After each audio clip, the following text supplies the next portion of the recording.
Punta na tayo sa mga flower garden ni ma'am. Napaka ano na. Malabong na yung mga tanim dito. Yung gusto niya sampalok, malaki na. Ang sampalok kasi mabubuhay lang siya pag mataba ang lupa. Hindi panas. So dito naman, may nasira na yung coral dito.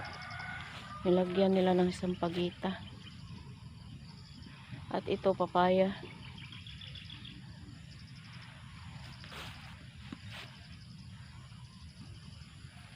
Mga bonggabilya.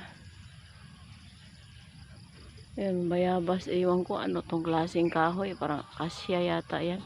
Kalimutan ko. Hindi, iba-iba. Merong pangalan yan. So yung mga ganito, iniikot ko dito sa isang puno lang ng kahoy para uniform sila. Ayan, mga bonggabilya. Ginawa nila oh. Nilagyan namin ng papaya bawat gilid. Excuse me. Tapos ito, puputulin ko to para itanim siya sa kaang. Ayan. Or depende. Kasi may ano yan eh. Papaya more. Halo-halong mga halaman. At mga pasalamat din ako dahil umuulan. Pag umulan, hindi kami nagdidilig. Save sa tubig. At ito naman si ano, napaka lumaki na siya. At kuana, sisibling na siya. Ang ganda. So ito naman yung ano na to, pangalan na tong tanim na to ha. Meron siyang mga kumakain na ano, gaya nito, butterfly na uod nga green. So kailangan ko kunin para hindi maubos. Ito lagyan, ito siya nabubuhay.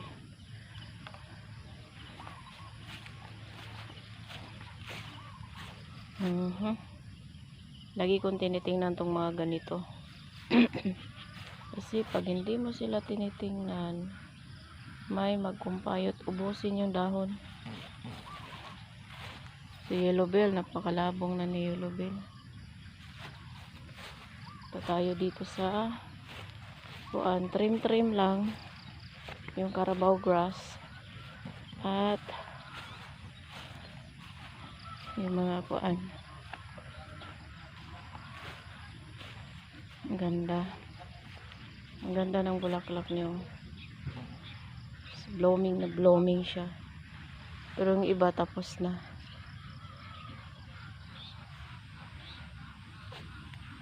At Santa naman, namulaklak sila ngayon, season. Kaya yung iba kinukuha nila ni Pere. Ayan siya. Yung mga ganito, kinukuha tapos nililipat. Gusto ko yan pag ano, so medyo pag mainit itanim ako. Kuan siya.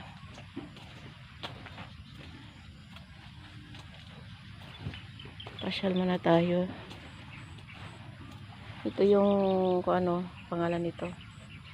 Orchids. Nilagyan ko ng itlog. Vitamins nila daw.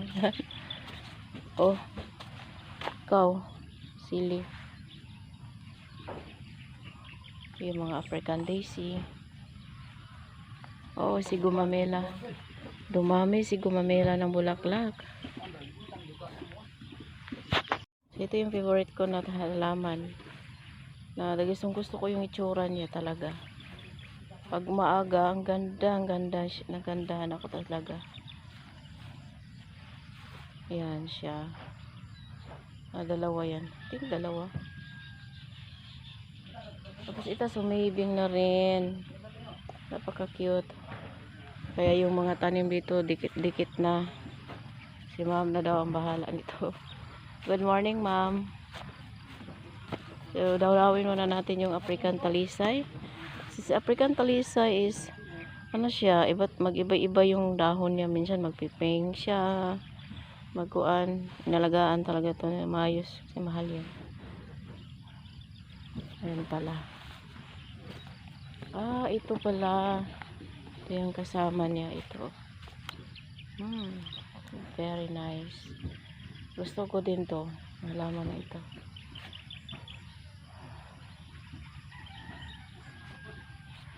Ikot na tayo dito. Yung mga niyog. Akala ko yung germalina na mamatay. Hindi pala. Nagpapalit lang pala sila ng dahon. Kaya yan, ang cute. So, ang sampalok, malaki na. Grabe, ang tagal ng ano no to. Alaga na ito mga, kung kailan kami nag-umpisa dito, ganun din, ito din yung tanim niya. Kasi yan ang gusto ni ma'am. May sampalok. Ang sigang. At iwan ko ano, mayroon siyang gagawin. Sana mamunga ka na bukas yung niyog na ito. Ito yung dwarf. Minsan nag-iiba yung dahon niya kasi mayroong kuan.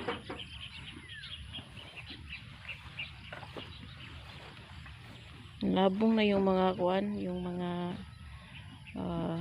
halaman dito. Agaya mga bonggabilya. Ito siya. Yan siya, malaki na. Ilang piraso to? Mga siguro dalawa.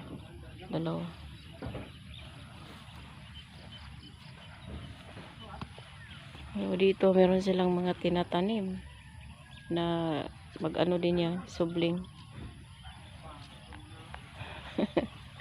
Yung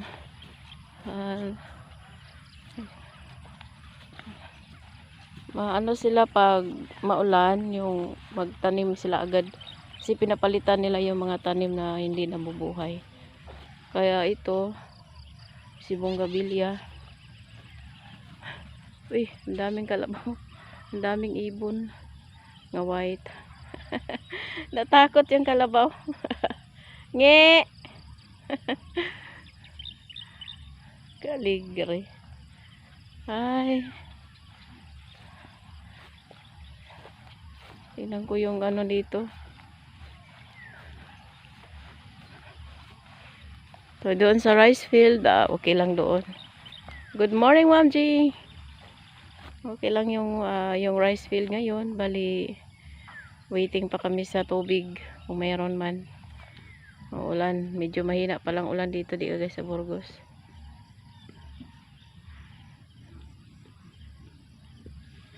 Good morning. Nay dagan isda kuha. Okay. Kain kog adto.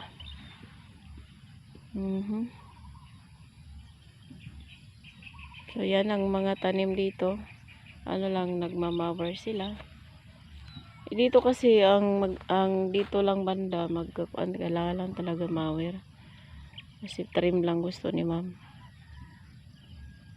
Pero sa kabila nako. Spray talaga yun kasi kailangan. Dalawin namin yung kuan. Ito siya yung limon, yung dating limon. Ito siguro baka next year mamunga na yan marami. Maraming palihi ngayon. Palihi nga kuan. Dito watermelon, magtanim din ng watermelon.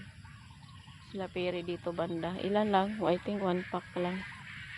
So miracle fruit, malaki na. So naalala ko dati yung tinanim namin ni Ate Auring na kuan kami ni Perry na kamuting kahoy. So nabuhay na, malaki na siya. Tingnan ko nga kung may laman ba to. Inuha na yata nila.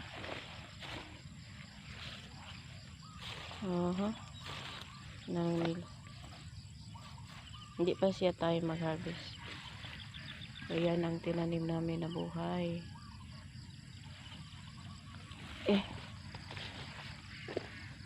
Ano yung kuan dito?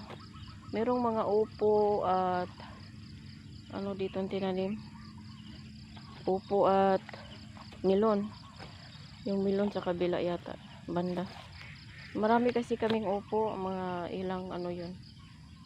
Ayun, nabuhay. Dalawin ko muna to si Kuan, si Langka. Kumustahin muna. Kumusta na kaya to?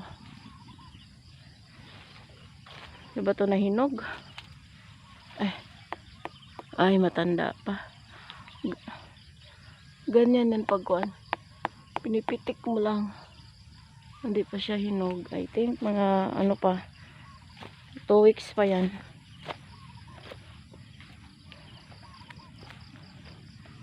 Ayan siya, yung langka na yan. Pwede rin na sila yung dala yan sa ano ni ma'am. Kaya kahit yung mayari doon, pwede naman din kukuha.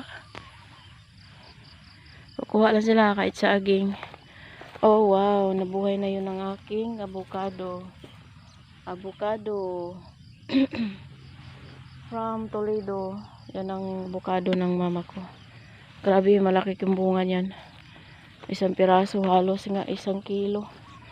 So, ito naman siya si Stanfield ko. Ito si Stanfield ko nga saging. So, kailangan sa tukuran dahil maano na naman to.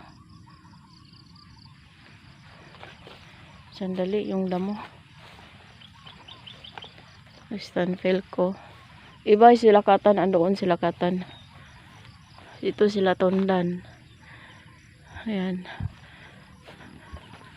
Ewan ko, nakabuo. Yun yata, parang binuot nila. Pinakuha na nila. Nabuhay yung dakit ni ma'am. Ayan. Gusto niya yan. So, yan lang muna ang aking update today. Thank you for watching. And Merry Christmas and Happy New Year, everyone. God bless. And tuloy lang ang ating buhay sa araw-araw at trabaho. Enjoy life. And bigyan tayo ni Lord ng good health lahat. Thank you so much, Ma'am Elsa. And sa lahat po ng aking mga viewers at subscribers. Shout out muna sa aking mga viewers. Ma'am Leonora Bernardo. Si Ma'am si Operario. Thank you so much, Ma'am. And sa mga silent viewers, thank you for watching. And hello, Ma'am Maryland. Thank you very much. Merry Christmas and Happy New Year. Ingat po kayo dyan palagi. Sa lahat po. At sa aking mga boss, silent viewers, thank you very much. God bless everyone and have a great day. Dala muna tayo sa kuan.